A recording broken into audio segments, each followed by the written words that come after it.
നമ്മളെ നാട്ടിൽ അല്ലെങ്കിൽ പൊതുവെ ഒരു ഇസ്ലാമിക് സെഗ്മെന്റിൽ മൊത്തത്തിലുള്ള ഒരു പ്രശ്നമാണ് ഈ ദറസ് കൊണ്ട് ചേർക്കും ഒരു മൊയിലാരായി വളരട്ടെ എന്നുള്ള നല്ലൊരു ഉദ്ദേശം. മാതാപിതാക്കളെ നെയ്യത്തൊക്കെ നല്ല നെയ്യത്താണ്. അപ്പോൾ ഇങ്ങനെ ഒരു കുട്ടി അവിടെ പോയി ചേർന്ന് അവൻ കിതാബുകൾ പഠിച്ചു കഴിഞ്ഞ് പിന്നെ അവന് സംഭവിക്കുന്ന ഒരു അവസ്ഥ എന്താ പറഞ്ഞാൽ, ഞാൻ ഈ കിതാബൊക്കെ പഠിച്ചു, ഇനി ഇന്ന ആളുകൾ ആദരിക്കട്ടെ, ഞാനിവിടുത്തെ ഏറ്റവും ടോപ്പല്ലേ എന്നുള്ളൊരു അവസ്ഥ അവനിൽ വരുമല്ലോ.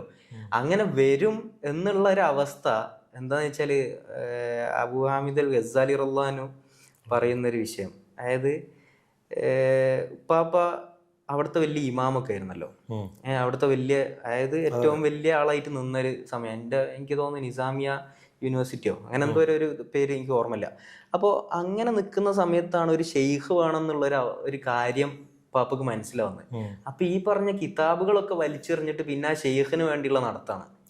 അപ്പോൾ അങ്ങനെ ഒരാൾക്ക് ഇങ്ങനെ ഒരു ബോധം വന്നിട്ടുണ്ടെങ്കിൽ നമ്മളെ കുട്ടികൾക്കും അത് വരണ്ടേ, നമുക്കും അത് വരണ്ടേ.